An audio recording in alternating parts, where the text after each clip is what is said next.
Assalamualaikum warahmatullahi wabarakatuh. Waalaikumsalam warahmatullahi Bertemu wabarakatuh. lagi dengan saya Dr. Tony di podcast Konas Pabi dan P2B2 Pabi. Hari ini kita kedatangan tamu yang sangat istimewa nih, yaitu Dr. Suhartono, Divisi Bedah Vaskuler FKUI RSCM. Nah, beliau ini sudah sangat terkenal di lingkungan Pabi ini. Jadi hampir semua orang Pabi tahu Dr. Suhartono ya. Dok, ada pertanyaan ini dari rekan-rekan dok. Kita langsung to the point-nya nih dok. Karena dokter bedah umum ini kan banyak terlibat di vaskuler ya dok ya. Mulai dari varises datang ke kami, terus juga dari Simino datang ke kami ya dok. Jadi macam-macam sekali gangren juga datang ke kami. Nah, ternyata banyak juga nih dok gesekan-gesekan di bawah yang sampai gangrenos, terus sampai varises. Ini sudah mulai bedah umum ini harus mengalihkan ke vaskuler nih dok. Jadi kita langsung to the point bertanya, gimana pandangan dokter nih sebagai sesepuhnya vaskuler di Indonesia nih dok? Apakah mungkin nanti ada sertifikasi, kompetensi dan lain-lain untuk bedah umum yang memang fokus atau berminat di bidang-bidang yang vaskuler tangani dok? Silakan dok. Ya, terima kasih. Jadi gini, bahwa bedah vaskuler itu adalah pengembangan dari bedah umum. Nah, esensi ini harus kita pegang sebetulnya. Dengan dia perkembangan dari bedah umum, harusnya tidak menggerogoti bedah umum. Kita melakukan ke tahap yang lebih advance. Betul dok. Ya, gitu loh. Misalnya, misalnya bikin yang lebih tepat sebetulnya kita bikin fistula, arteri venous fistula. Bukan Simino, kalau Simino itu nama orang. Misalnya itu ya memang kompetensinya seorang bedah umum. Oh iya dok. Soal seorang bedah vaskuler mau mengerjain juga ya silahkan aja, nggak apa-apa, kita bareng-bareng gitu loh. Begitu juga kasus-kasus varises, karena di kompetensi bedah umum itu memang sudah ada, gitu loh. Betul. Artinya ya memang begitu, karena kita kelanjutan dari bedah umum. Contohnya misalnya kalau di bedah digestif, hernia apendik, boleh nggak bedah umum mengerjakan? Boleh. Ya boleh. Bedah digestif ngerjain gimana? Ya boleh aja. Tetapi sebaiknya kita akan menekankan ke arah yang advance-nya. Misalnya komplikasi-komplikasi dari pembuatan AV fistula, varises mungkin yang complicated, atau dia menginginkan teknik yang lebih tinggi, misalnya dengan laser, dengan ablasi macam-macam ya, bisa dengan misalnya yang terakhir dengan glue, sehingga dia merasa nyaman, tidak ada sakit, tidak ada apa, bisa outpatient, besoknya bisa jalan apa segala. Nah itulah yang kerjaan kita ya. Misalnya begitu juga dengan kaki diabetes. Kaki diabetes frontline-nya ya seorang bedah umum. Nah, di belakang itulah begitu ada gangguan-gangguan vaskuler, proses penyembuhan yang tidak baik, atau memang ada komplikasi-komplikasi yang lain, disitulah vaskuler masuk. Jadi sebetulnya nggak ada masalah gitu Iya. loh. Cuman memang di kita ini kadang-kadang ada beberapa oknum dalam tanda kutip yang mengungkapkan hal-hal seperti itu. Sehingga seperti menjadi suatu masalah. Harus tidak. Orang yang ngajar bedah umum juga kita juga. Masa kita nggak boleh, tidak membolehkan seorang bedah umum yang notabene adalah didikan kita untuk melakukan suatu tindakan yang kita ajarkan. Nah ini kan nggak mungkin. Saya rasa seperti itu. Iya. Jadi memang sudah ada batasan yang tegas ya dok kalau dari pernyataan Dr. Suhartono ya. Jadi penanganan diabetes gangren itu bisa dimulai dengan bedah umum dulu. Cuma kalau sudah sampai yang advance ya memang harus ke bedah vaskuler.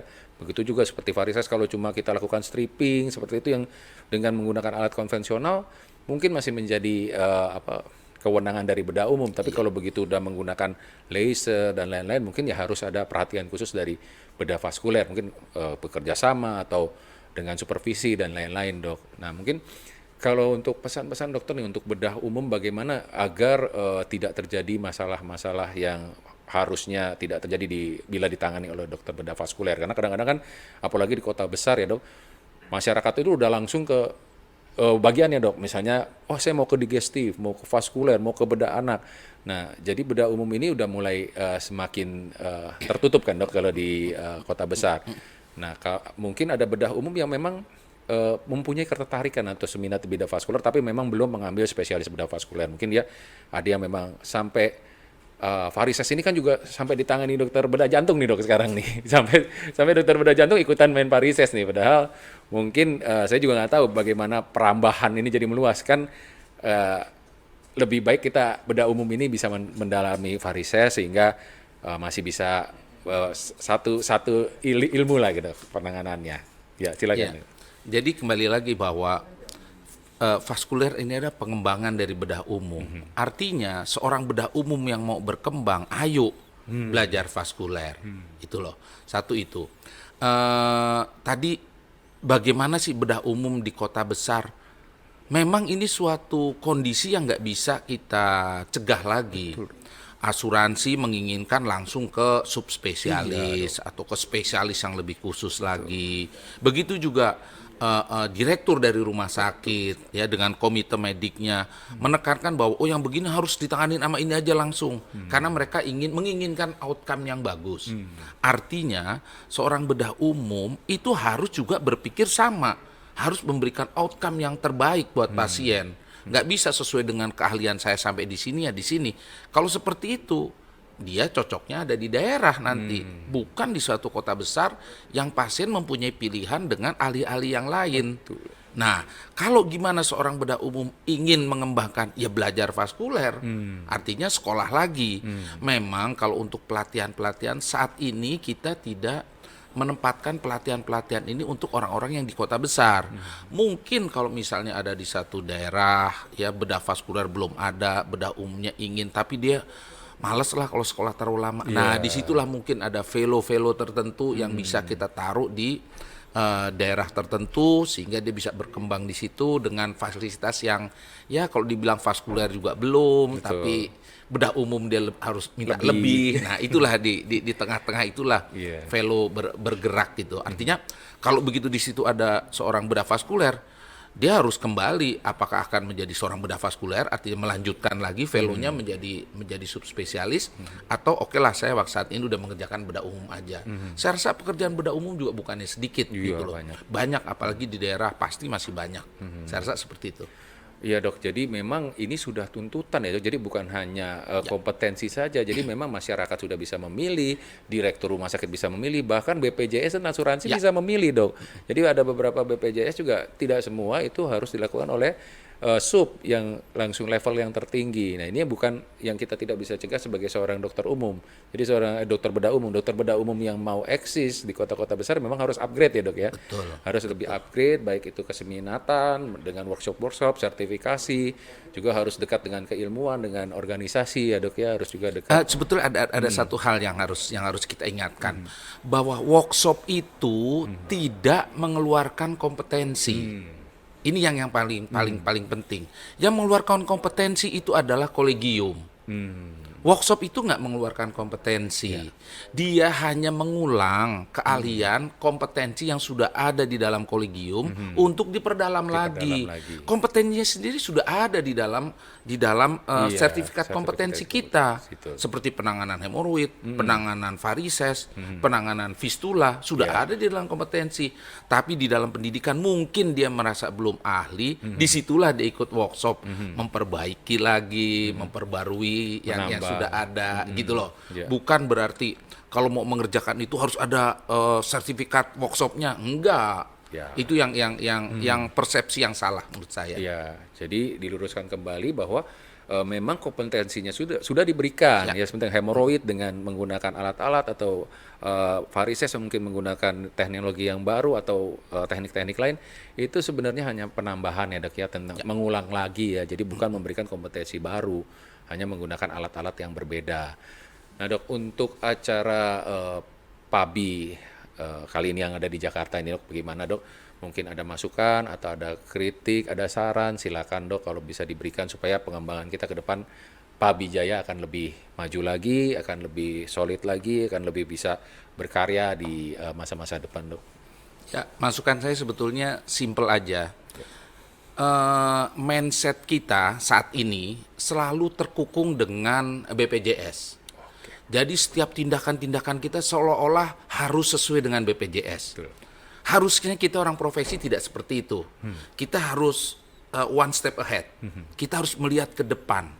apa yang akan berkembang, itulah yang kita kembangkan dan kita ajukan ke BPJS.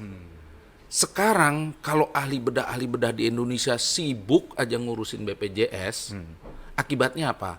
Begitu ada pasien yang dalam tanda kutip punya uang, ingin pelayanan yang baik, kita tidak punya keterampilannya, rumah sakit tidak punya fasilitasnya, akhirnya dia kabur ke luar negeri. Betul. Itu yang terjadi. Jadi tolong teman-teman kita ini semua berpikirlah, kita kalau bersaing itu dengan luar negeri, jangan bersaing dengan sesama. Sesama kita ya udah begini-gini aja gitu loh. Tapi kalau dengan luar negeri, dengan apa, kita berpikir yang lebih luas, sehingga kita menjadi terpacu untuk melakukan penelitian, melakukan menyerap teknologi saat ini yang ada, yang terbaik. Dan itu hanya bisa kalau kita satu terlatih, dua rumah sakit mau menyediakan alat itu. Ya, artinya pasien banyak kok asuransi swasta yang menginginkan itu gitu loh. Nggak cuma sekedar BPJS dalam tanda kutip ya. Mungkin terbanyak BPJS. Kalau memang BPJS kurang, inilah tugas profesi kita bareng-bareng bagaimana kita menghadapi dari BPJS ini supaya kita bilang nggak bisa kalau begini terus, nanti ahli bedah kita menjadi pekerjaan rutin yang dalam tanda kutip pembodohan sebetulnya. Itu yang kita harus hati-hati, karena saya kebetulan di pendidikan, banyak sekali hal-hal begini, tindakan-tindakan yang dalam tanda kutip disesuaikan dengan BPJS, disesuaikan. Jadi bukan melakukan yang terbaik buat pasien. Jadi downgrade ilmu-ilmunya, Dok ya? Downgrade. Sebetulnya contohnya baru-baru ini kita mengadakan suatu diskusi dengan perwakilan dari Kementerian Kesehatan dan dari pasien, kelompok pasien. Mereka tuh tidak tahu bahwa sebetulnya banyak pelayanan yang lebih baik dari itu.